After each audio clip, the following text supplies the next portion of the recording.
Vous êtes bien sur Éclair TV, vous êtes bien sur le plateau de votre quotidienne. Oui, KNF, c'est tous les jours, midi, 18h, 23h. On vous parle de tout ce qui se passe en Guadeloupe et bien sûr, on vous présente les pépites de notre île et la direction Basse-Terre. Avec un jeune qui fait de la musique, mais pas que. Il est dans le social, il entraîne vos jeunes. Oui, au foot, qui sait? Peut-être qu'il aura un jeune qui va devenir professionnel à l'Olympique de Marseille. On va lui demander tout ça. Il est avec moi sur le plateau. L'homme que l'on nomme Squiddos MC Kanoufé.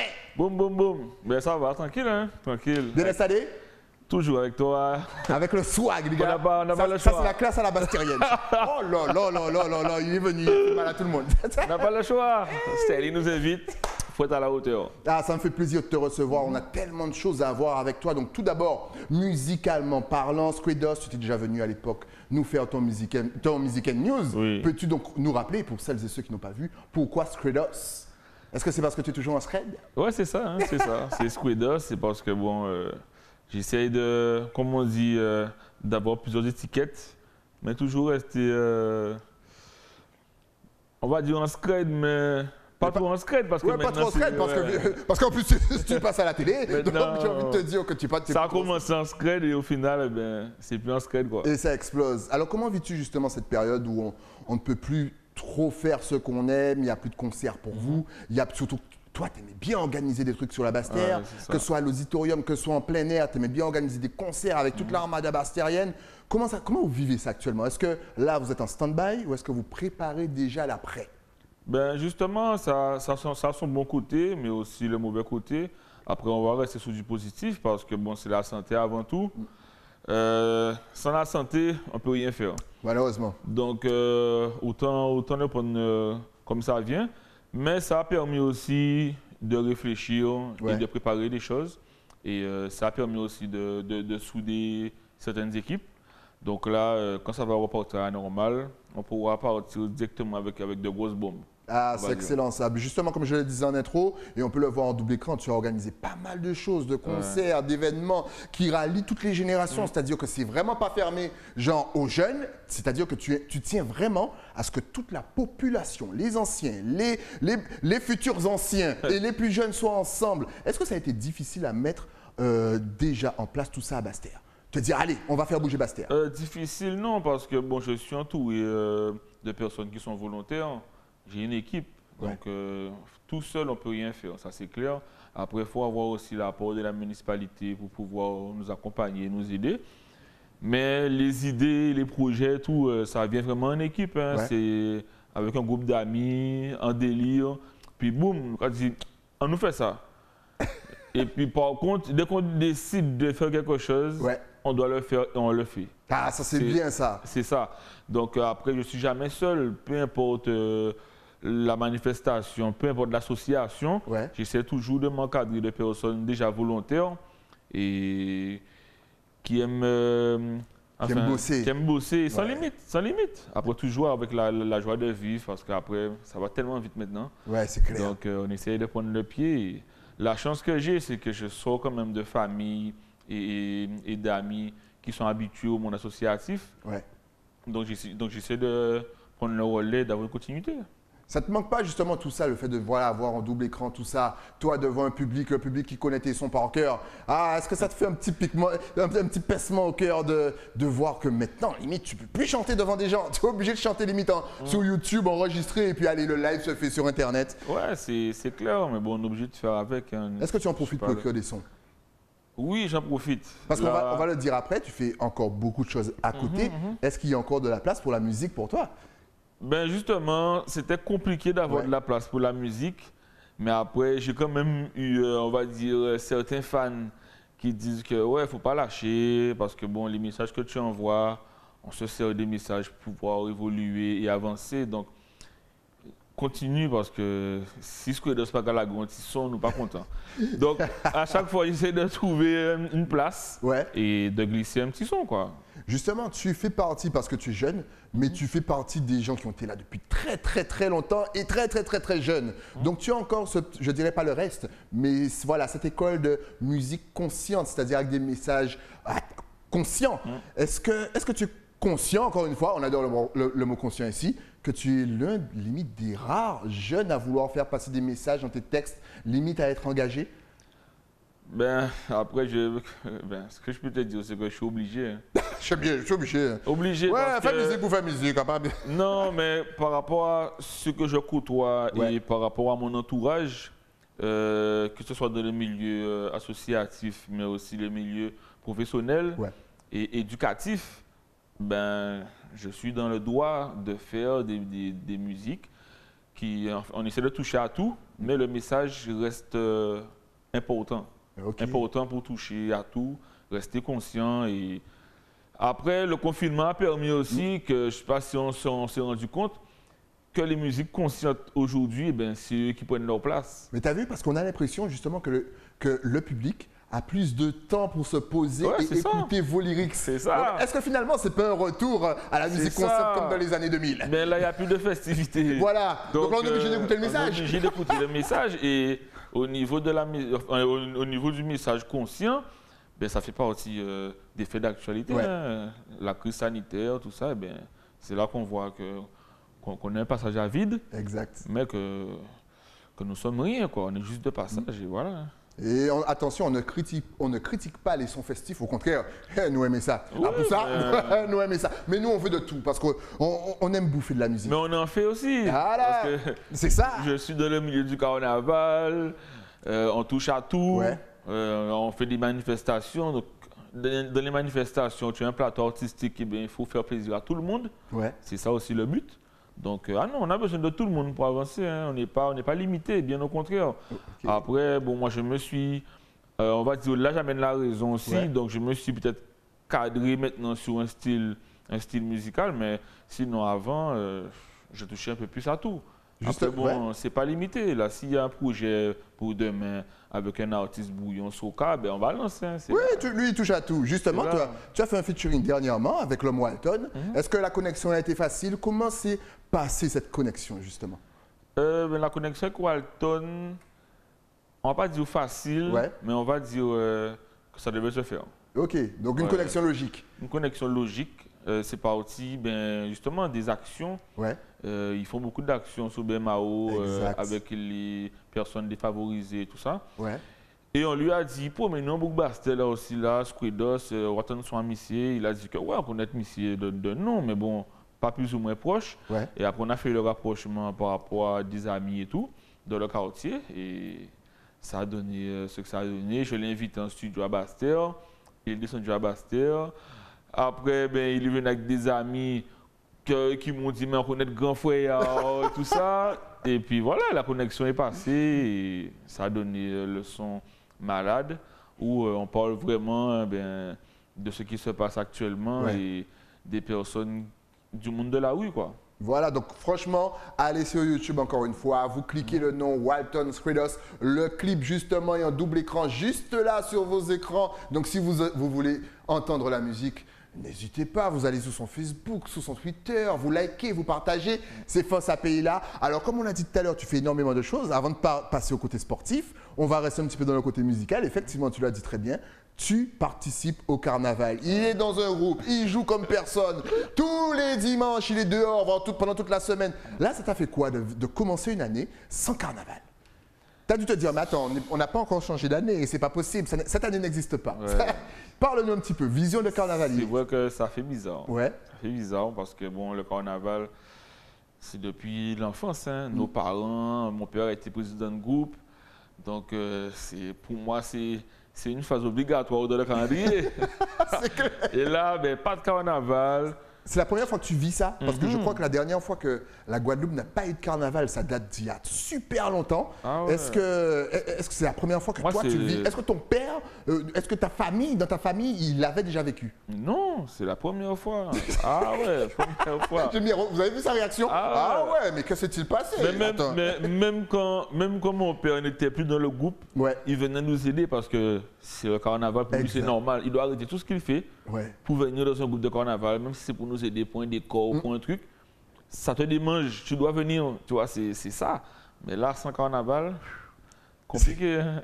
Voilà, donc, mais bon, il n'y avait pas de scène, il n'y avait pas de carnaval, mais heureusement, comme Skelos, il fait un petit peu tout, il y a toujours le football. Toujours le foot. Le football a repris parce que tu es éducateur, donc sportif, tu t'occupes des jeunes Et tu le fais avec tellement de passion. Encore une fois, on va vous donner ses réseaux, on va donner ses adresses sur les réseaux. Tu es H24, tu es vraiment très impliqué. Qu'est-ce qui t'a donné cet amour justement déjà du sport, ensuite du football et surtout de devenir limite éducateur sportif? Ben, ce qui m'a donné l'amour, ben, ce sont mes parents et après le relais avec mon grand frère. Ouais. Donc c'était tout naturel, hein, c'était naturel. Mon père, c'était un grand footeur hein, en Guadeloupe. Donc partout où on passait, ben, ah, tu es le fils de Ti Geoffroy. Donc en gros, ben, mon frère a pris le relais. Donc mon frère aussi a côtoyé toutes les sélections de foot. Il s'est retrouvé à Port-au-Prince Métropole aussi par rapport au foot. On salue Teddy d'ailleurs au passage. Donc moi, ben, fallait, comme on dit, il fallait représenter la famille, quoi. Fallait représenter. Il représentait bien, hein, franchement. Bien même. Il était tout petit comme ça. Je vous le jure, il était tout petit comme ça. Il jouait avec les seniors. Je ne sais pas si vous réalisez. Le gars, il a 10 ans, il jouait avec les seniors et il driblait tout le monde. Lui, il devait devenir professionnel. Ouais, justement, dis à la Guadeloupe pourquoi tu n'es pas devenu professionnel. C'est le genou, c'est quoi? C'est parce qu'il faisait froid là-bas? Non, il y a eu un moment, ben, il faut avoir, il y a un facteur chance aussi. Il y a un facteur chance, il y a l'opportunité qui ne s'est pas vraiment ouverte à nous. Maintenant, on va dire qu'il y a plus d'opportunités. Il y a plus de portes.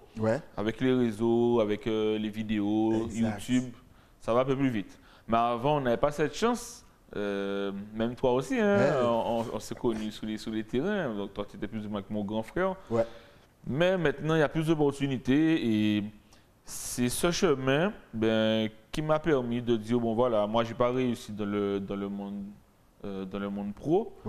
Mais il y a les jeunes qui arrivent derrière, ben, je me dois de les faire réussir pour qu'ils ne prennent pas ben, le chemin que peut-être que j'ai mal pris. L'erreur que j'ai dû faire, ben, qu'ils ne fassent pas les mêmes erreurs. Donc voilà, pour moi, ce n'est peut-être pas des erreurs, je vais plus dire un facteur chance, un moment et peut-être manque d'opportunité. Mais maintenant qu'on peut leur donner cette chance, ben, je me donne à fond pour les jeunes, pour que demain, ben, que je puisse dire, voilà, je l'ai entraîné, voilà, ça serait une fierté. Tu repères déjà des petits jeunes Oui, mais talents? c'est déjà une fierté. J'ai déjà des jeunes que j'ai côtoyés, que j'ai entraînés en U9, U11. Maintenant, ils sont en équipe de France. Hein. Ah, ok!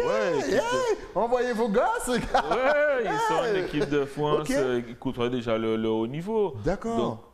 Et on se côtoie toujours par message et tout. Et bon, après, moi, mon but derrière, c'est de toujours envoyer la bonne vibe, de faire attention, l'éducation, le bon message. Et après, ben, ça arrive derrière. Donc là, bon, j'ai voulu aussi me perfectionner.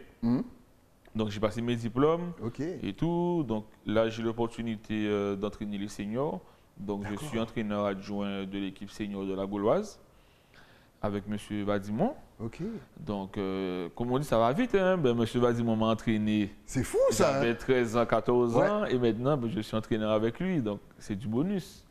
Mais justement, qu'est-ce qui manque pour l'adaptation? Déjà, est-ce que l'adaptation pour un jeune qui sort, je vais dire, de la Caraïbe, donc que ce soit Guadeloupe, Martinique, Haïti, Saint-Martin, peu importe, est-ce que l'adaptation est compliquée lorsqu'il arrive en France? Quand je parle d'adaptation, je parle du climat, du fait d'être super loin de sa famille. On voit les jeunes en France déjà lorsqu'ils partent de Paris pour aller peut-être à Lyon, ils se disent « Waouh, on est loin de notre famille » alors que hey, la Guadeloupe, on fait 8000 km. Qu'est-ce qui est compliqué pour un jeune au niveau de l'adaptation là-bas? Ben, pour moi, on ne va pas dire compliqué. Je vais plus dire qu'il faut avoir de la volonté. Maintenant, il faut savoir ce qu'on veut. Et c'est ce qu'on apprend aux jeunes dès maintenant. Si tu sais que tu veux côtoyer le haut niveau, ben, donne-toi les moyens et il faut foncer, quoi. Et après, il y a aussi le côté familial. Parfois, c'est compliqué, il n'y a pas le suivi au niveau de la famille. Donc, ça peut permettre à l'enfant de chuter. Bon, le climat, il est compliqué, mais tout le monde s'adapte. Hein. Maintenant, il y a des joueurs de tout pays qui se retrouvent en France, ou bien en Angleterre, en Espagne. Donc, maintenant, pour moi, il n'y a plus de frontières. Il n'y a plus de limites. Il faut foncer, se donner les moyens. Après, maintenant, les jeunes, tout le monde est sur les réseaux, ils veulent tous devenir des Neymar, des Mbappé. Mais il faut les faire comprendre que les gars ne sont pas arrivés là comme ça en claquant des doigts. Ça a bossé. Il y a un travail qui est fait en amont. Et c'est là aussi que nous, on intervient en tant qu'éducateurs de fournir le bon entraînement, mais aussi le bon message. Parce qu'un enfant peut partir en métropole pour un stage, Mais si derrière, il n'a pas un entraîneur et la famille qui dit, bon, voilà, fais ci, fais ça, fais attention à ça, tu vois, c'est ça. Donc, nous, on est là pour ça. Et après, ben, c'est ça, pas sous sa casse. Hein. Qu'est-ce qui manque au football guadeloupéen? On va Parce dire que si on a les talents, si on a un petit peu tout, donc qu'est-ce qui nous manque? Il nous manque de la structure, il nous manque des lieux, il nous manque quoi? Ben, c'est ça, moi je pense qu'il manque un peu plus de structure au niveau des communes. Ok. C'est-à-dire au niveau des terrains, c'est un manquement énorme. Et malgré le si peu que nous avons, lorsqu'on voit le nombre d'enfants qui arrivent à réussir, ben, on n'imagine même parce qu'on aurait pu avoir plus de moyens et plus d'infrastructures. Parce que ça manque dans les quartiers. Avant, nous, on n'avait pas de limite. On jouait sous du béton. Pieds nus. Sans chaussures. C'était en poule, à saigner. Mais maintenant, les jeunes, là, c'est génération FIFA, c'est génération Internet. Ça demande un peu plus de qualité. C'est ça. Mais même pour nous aussi, en tant qu'entraîneur éducateur, on va dire que les terrains, quand ils ne sont pas de bonne qualité, ben, ton travail, il est difficile. En plus, ça emmène des blessures, ça, les terrains de mauvaise qualité. Oui, mais les enfants doivent s'adapter. Parfois, il y a un match de foot, tu fais une passe, il ne sait même pas si un faux rebond, si un faux rebond. C'est compliqué. Donc, un peu plus d'infrastructure, parce que je pense que maintenant, on peut avoir... Il y a beaucoup de moyens qui peuvent être mis en place par rapport à ça. Et si toutes les communes essaient de jouer le jeu, on pourra aller encore plus loin. Quels sont les projets de Skredos en 2021? Est-ce qu'il y a un album qui sort? Est-ce que tu comptes accompagner une équipe de foot? Je sais pas, tu comptes dans un centre de formation? Est-ce que tu comptes devenir maire bientôt? Parce que moi je vous le dis, retenez ça bien, c'est lui le futur maire de Bastia. Je sais pas dans combien de temps, mais je vous dis, lui, c'est le futur. Il fait trop de choses, il fait trop de choses. Il est en train de déjà rassembler les voix. Alors, quel est le futur de Skredos? Ben, toujours dans le domaine du foot, donc à la Gauloise, dans les projets du club. Et puis après, personnellement, j'ai aussi intégré un groupe de détection, donc, qui est Outre-mer Détection, donc, avec Lionel Sylvestre, que j'ai big up au passage. Il fait déjà un gros travail dans l'Hexagone avec des recruteurs et des agents. Donc il me donne aussi l'opportunité d'aller voir des gamins dans des matchs et tout, que je peux repérer. Et après, ben, mon but, c'est que quand ils sont repérés, ben, soit de partir avec eux, les accompagner dans leurs essais, dans leurs stages. Donc, je me suis plus mis dessus, on va dire, vraiment à fond. Et c'est vraiment le projet sportif et éducatif, on va dire, qui est mis en place. Et dans la musique, ben, j'ai quand même un single qui va sortir. Parce que, bon, comme on dit, le confinement fait quand même réfléchir. Donc, ben là, pendant l'été, on va sortir un tube quand même. Ah, quand même, voilà. C'est parce que tu peux pas nous laisser comme ça. D'accord, on s'ambiance bien sur le son Walton, mais on veut manger de la musique. En tout cas, maintenant, si on veut te suivre, s'il y a même des jeunes qui veulent te poser des questions, que ce soit sur la musique, le football, est-ce que tu es connecté sur les réseaux sociaux? Est-ce que tu as Facebook, Instagram, Snapchat? Vas-y, donne tout. De toute façon, ça va s'afficher juste ici. Voilà. Donc, je suis connecté Instagram, Snapchat, Facebook. Il n'y a aucun problème, accessible. Ils peuvent m'envoyer des messages en privé. On va répondre et il n'y a pas de problème. Là, on a un travail qu'on essaie de mettre en place sur la Bastia. Donc, le but, c'est de réunir le maximum de talents aussi pour pouvoir faire un seul gros travail ensemble. Donc, ça va apporter ses fruits. Excellent, en tout cas merci d'être passé sur le plateau pour nous parler un petit peu de ton univers. Tu reviens quand tu veux, dès qu'il y a la nouveauté du clip, dès qu'il y a quelque chose à annoncer, dès qu'il y a un départ pour la France d'un jeune pro qui va devenir, je sais pas, le futur numéro 9 de l'équipe de France, tu passes sur le plateau sans problème. Eh bien merci à toi, merci à vous et merci à Éclair TV. À très vite, pas oublier moi là, mais nous, on se retrouve bien entendu avec un nouvel invité, mais ça après quoi? Après la pub, à tout de suite.